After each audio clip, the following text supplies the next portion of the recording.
आज की क्लास है बेटा डिफिब्रिलेटर की।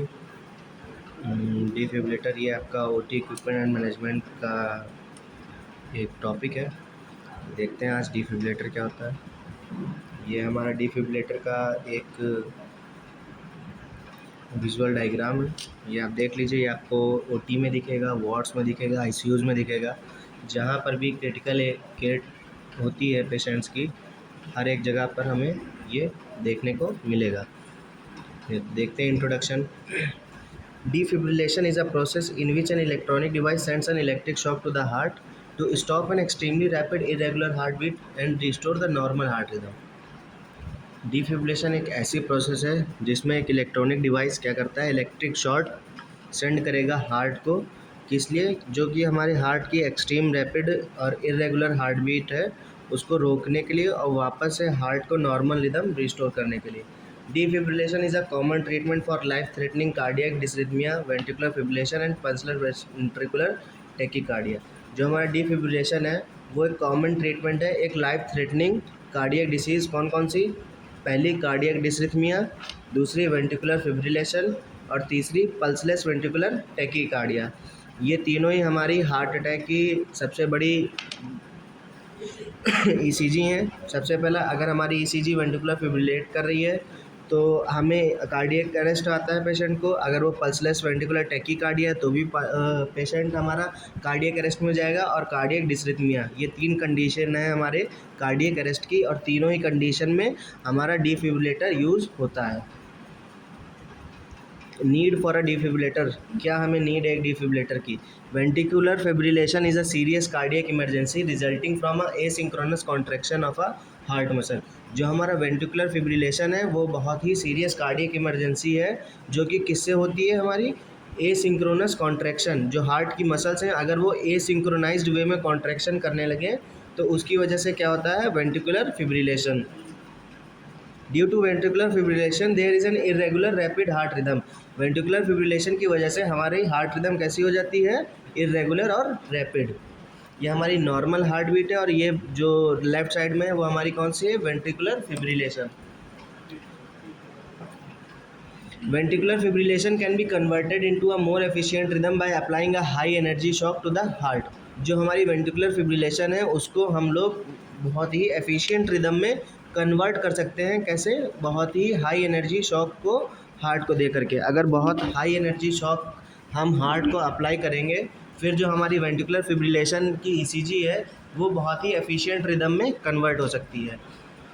This sudden surge across the heart cause all muscle fiber to contract stimulation simultaneously। ये जो एनर्जी शॉक दे रहे हैं उसकी वजह से जितनी भी हार्ट मसल्स की फाइबर्स हैं वो साइमल्टेनियसली कॉन्ट्रैक्ट करने लगती है, मतलब हमारी एक नॉर्मल रिदम में कॉन्ट्रैक्ट होने लगेगी। Possibly the fibres may then respond to normal physiological pacemaking pulses. और ये बहुत ज़्यादा संभावना है जो फाइबर्स हैं हमारे वो रिस्पॉन्ड करने के बाद नॉर्मल फिजियोलॉजिकल पेस से पल्स, मतलब पल्स क्या होता है बेटा? जो हमारा हार्ट पंप करता है, तो उसी रिदम से हमारा हार्ट पंप करने लगेगा तो हमारी पल्सेस साइमल्टेनियसली नॉर्मल हो जाएंगी। The instrument for administrating the shock is called as a defibrillator. और जो इंस्ट्रूमेंट ये हमारा शॉक को एडमिनिस्टर करता है या हार्ट को देता है शॉक, उसे क्या कहते हैं? Defibrillator. Purpose of defibrillation. The defibrillation is performed to the correct life-threatening fibrillation of a heart, which could result in cardiac arrest। Defibrillation इसलिए परफॉर्म किया जाता है कि जो हमारी लाइफ थ्रेटनिंग फिब्रिलेशन है हार्ट की उसको सही किया जा सके। जो लाइफ थ्रेटनिंग फिब्रिलेशन है वो आगे चल के क्या बनाती है? हमारी cardiac arrest. It should be performed immediately after identifying that patient is experience a cardiac emergency, has no pulse and is unresponsible. जो डिफिब्रिलेशन है वो इमीडिएटली परफॉर्म किया जाता है जैसे ही हमको पता चल जाएगा कि पेशेंट का एक कार्डियक इमरजेंसी एक्सपीरियंस कर रहा है या फेस कर रहा है, जिसकी वजह से कोई पल्स नहीं आ रही है, पेशेंट बिल्कुल अनरिस्पॉन्सिव है, तब हमको सडनली डिफिब्रिलेशन का यूज़ करना चाहिए। मैकेनिज्म क्या है? Fibrillation cause the heart to stop pumping blood leading to the brain damage. जो फिब्रिलेशन है उसकी वजह से क्या होता है? हमारा हार्ट पंप ब्लड को नहीं कर पाता, जिसकी वजह से हमारा ब्रेन डैमेज होना स्टार्ट हो जाता है। Defibrillator deliver a brief electric shock to the heart which enables the heart natural pacemaker to regain control and establish a normal heart rhythm. जो डिफिब्रिलेटर है वो क्या करेगा, ब्रीफ इलेक्ट्रिक शॉक डिलीवर करेगा हार्ट को, जिसकी वजह से हार्ट का जो नेचुरल पेसमेकर है वो वापस से अपना कंट्रोल मिल जाएगा उसको, और जिसकी वजह से हमारा हार्ट रिदम या पंप करना स्टार्ट कर देगा। पावर ऑफ डिफिब्रिलेशन, कितनी power, higher voltage are required for external defibrillation then internal defibrillation. जो हमारे एक्सटर्नल डिफिब्रिलेटर हैं उनमें हायर वोल्टेज रिक्वायरमेंट होती है in comparison to internal defibrillator से। A corrective shock of 750 to 800 volt is applied within a 10th of second. एक corrective shock जिसका voltage approximately 750 to 800 volts तक होता है वो हमें एक 10th ऑफ अ सेकेंड में अप्लाई करना पड़ता है। This is the same voltage as 500 to 533 number of AA batteries. जो AA बैटरीज हैं उनका वोल्टेज कितना होना चाहिए, 500 to 533। जो नॉर्मल कंडक्शन होता है हार्ट में वो कहाँ से स्टार्ट होता है, हमारा SA नोड, SA नोड से AV नोड, AV नोड से बंडल ऑफ हिज, और बंडल ऑफ हिज से परकिंजे फाइबर। ये हमारा नॉर्मल कार्डियक कंडक्शन है हमारे हार्ट का, जो एक नॉर्मल हार्ट रिदम जैसे पेस जनरेट होता है कहाँ कहाँ ट्रैवल करता है। फिर जान लेते हैं कार्डियक अरेस्ट क्या होता है। Occlusion of a coronary artery lead to ischaemia. ठीक है, जो हार्ट को ब्लड सप्लाई करता है उन आर्टरीज़ को कहते हैं कोरोनरी आर्टरीज़, और जब उन कोरोनरी आर्टरीज़ में ऑक्लूजन होने लगता है मतलब क्लॉट होने लगता है, जिसकी वजह से इस्चीमिया, हमारा इस्चीमिया नाम की एक बीमारी हो जाती है। Ischaemia lead to infarct which cause interruption of normal cardiac conduction. जो इस्चीमिया है उसकी वजह से इन्फ्रेक्शन होने लगेगा और हमारा जो नॉर्मल कार्डियक कंडक्शन है उसमें इंटरप्शन आने लगेंगे। और जो इन्फ्रेक्ट है वो ventricular fibrillation upon ventricular tachycardia, ये दो तरह के हमारे इन्फ्रेक्शन होते हैं। शॉकेबल रिदम कौन कौन सी होती हैं, हमारे पास दो शॉकेबल रिदम है, पहली है वेंट्रिकुलर फिब्रिलेशन, दूसरी है वेंट्रिकुलर टैकीकार्डिया। दोनों का डायग्राम देख लीजिए, और दोनों के केस में हमारा कंडक्शन कहाँ से कहाँ होने लगता है, ये बहुत इंपॉर्टेंट है। शॉकेबल रिदम कौन कौन सी है, वो रिदम जिस पे हम लोग शॉक दे सकते हैं। तो पहली है हमारी वेंट्रिकुलर फिब्रिलेशन, दूसरी है वेंट्रिकुलर टैकीकार्डिया। फिर जान लेते हैं डिफिब्रिलेटर के इलेक्ट्रोड्स कौन कौन से यूज़ होते हैं। ये हैं हमारे पैड इलेक्ट्रोड्स, जो पेशेंट का एक पैड हमारा अटैच होगा राइट क्लेविकल के नीचे और स्टर्नम के जस्ट राइट साइड में, और दूसरा पैड हमारा अटैच होगा एपेक्स रीजन में या मिड एक्सिलरी रीजन में। ये देख लीजिए, एक है हमारा एंटीरियर इलेक्ट्रोड पैड जो हमारा राइट साइड चेस्ट में राइट क्लेविकल बोन के नीचे स्टर्नम के राइट साइड में प्लेस होगा, दूसरा हमारा कहाँ है, एपेक्स रीजन में। ये दो प्लेसमेंट होती हैं इलेक्ट्रोड्स की, जो हम लोग ऑटोमेटेड एक्सटर्नल डिफिब्रिलेटर, ये जो लिखा है ना इलेक्ट्रोड प्लेसमेंट ऑफ AED, इसकी फुल फॉर्म है ऑटोमेटेड एक्सटर्नल डिफिब्रिलेटर। फिर classes of discharge waveform, there are two general classes of waveform. पहली है हमारी मोनोफेजिक वेवफॉर्म, दूसरी है बाईफेजिक वेवफॉर्म। दो टाइप के डिफिब्रिलेटर होते हैं, एक हमारा मोनोफेजिक वेवफॉर्म जनरेट करते हैं, एक हमारे जनरेट करते हैं बाईफेजिक वेवफॉर्म। जो मोनोफेजिक वेवफॉर्म है वो क्या करेंगे, energy delivered in one direction through the patients heart. इसमें जो भी हम लोग एनर्जी या इलेक्ट्रिकल सप्लाई हम लोग डिलीवर करते हैं पेशेंट को, वो सिर्फ एक डायरेक्शन में चलती है और ट्रैवल करेगी कहाँ से, पेशेंट के हार्ट से। और जो बाईफेजिक है उसमें जो भी एनर्जी या जूल हम लोग डिलीवर करेंगे वो दोनों डायरेक्शन, वो हमारी एक साइड पहले तो राइट एपेक्स रीजन से लेफ्ट एपेक्स रीजन से हमारी राइट क्लेविकल बोन तक जितना भी कंडक्शन होगा एक उस डायरेक्शन में जाएगी और एक उसी के जस्ट अपोजिट डायरेक्शन में चलेगी। इसीलिए ये दो फेज में वेवफॉर्म जनरेट होती हैं, इसीलिए इसका नाम होता है बाईफेजिक वेवफॉर्म डिफिब्रिलेटर। ये जनरेशन है, ये देख लीजिए, इस तरह से हमारी इलेक्ट्रिकल इम्पल्स जनरेट होती हैं बाईफेजिक वेवफॉर्म में। ये क्लासेस हैं क्लासेस ऑफ डिस्चार्ज वेवफॉर्म जो हमारी बाईफेजिक डिफिब्रिलेटर से जनरेट होंगी।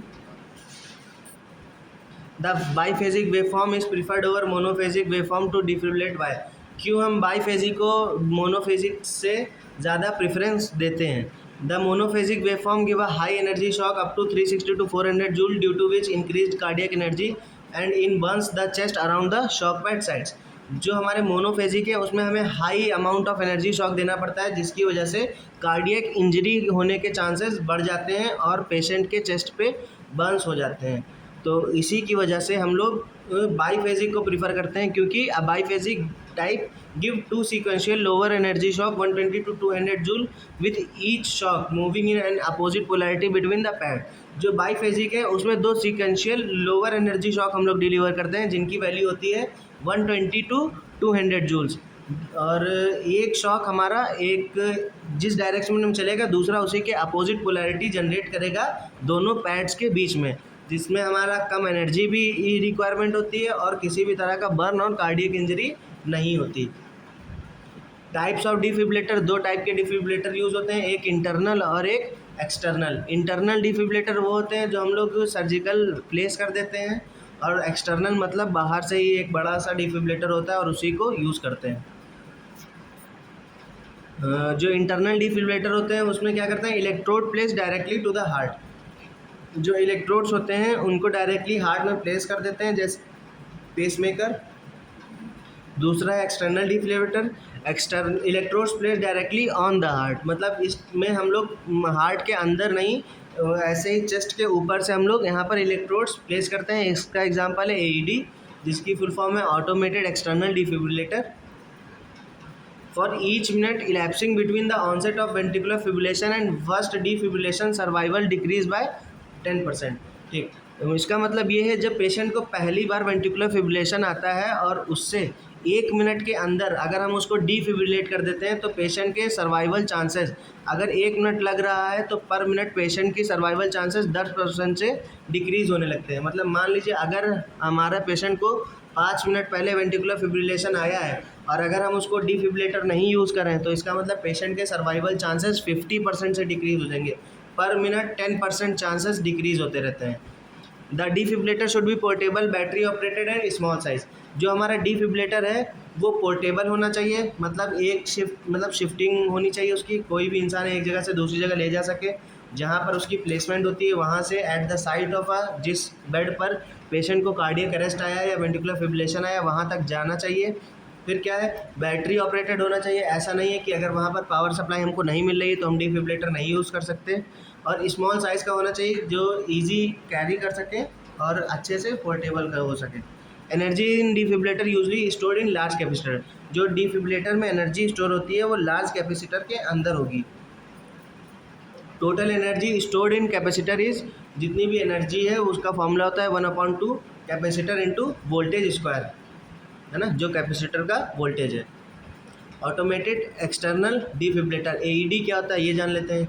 देखिए एक छोटी सी मशीन होती है जो जिसमें हमको बस नॉर्मली पैड को अटैच करना है, फिर वो मशीन का बटन ऑन कर देना है और वो ऑटोमेटिकली ही अपना हार्ट रिदम को एनालाइज करेगी। अगर शॉकेबल रिदम है तो वो कमांड देती रहती है कि ऑल साइड क्लियर, मतलब पेशेंट से सब लोग हट जाएं, ताकि जितना भी शॉक डिलीवर हो पेशेंट को ही हो, आसपास उसके लोगों को ना लगे, मतलब इंजरी ना हो आसपास के लोगों को। तो ये सब इसके फंक्शंस हैं, देखते हैं क्या होता है आगे, है ना। Automated external defibrillator, AED is a portable electronic device that automatically diagnose the ventricular fibrillation in the patient. जो एईडी है वो एक पोर्टेबल इलेक्ट्रॉनिक डिवाइस है जो ऑटोमेटिकली वेंट्रिकुलर फिब्रिलेशन को डायग्नोज कर लेगा। Automatic refers to the ability of autonomously analyse the patient's condition. Automatic refer करता है उस एईडी की एबिलिटी को जो ऑटोनॉमसली पेशेंट की कंडीशन को एनालाइज कर ले। AED is a type of external defibrillation process. जो एईडी है वो एक हमारा एक्सटर्नल डिफिब्रिलेशन प्रोसेस का टाइप है।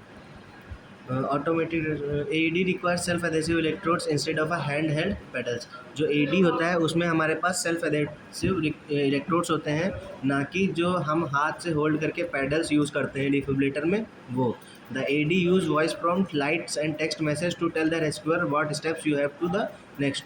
जो एईडी होता है वो वॉइस प्रॉम्प्ट या वॉइस कमांड यूज़ करता है, लाइट और टेक्स्ट मैसेज यूज़ करेगा जो रेस्क्यूअर को, मतलब जो पेशेंट के अलावा जो उसको रिवाइव कर रहा है रेस्क्यूअर है, उसको वो सारे कमांड्स देता है कि कौन सा अगला स्टेप आपको फॉलो करना है।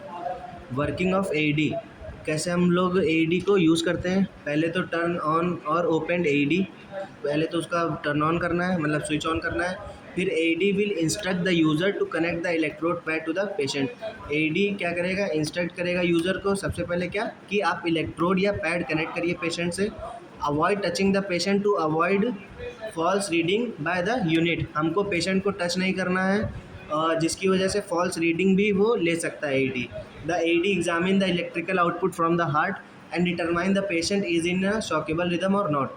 AED जितने भी इलेक्ट्रिकल आउटपुट होंगे हार्ट से उसको एग्जामिन करेगा और ये डिटरमाइन करेगा कि पेशेंट का शॉकेबल रिदम है कि नहीं।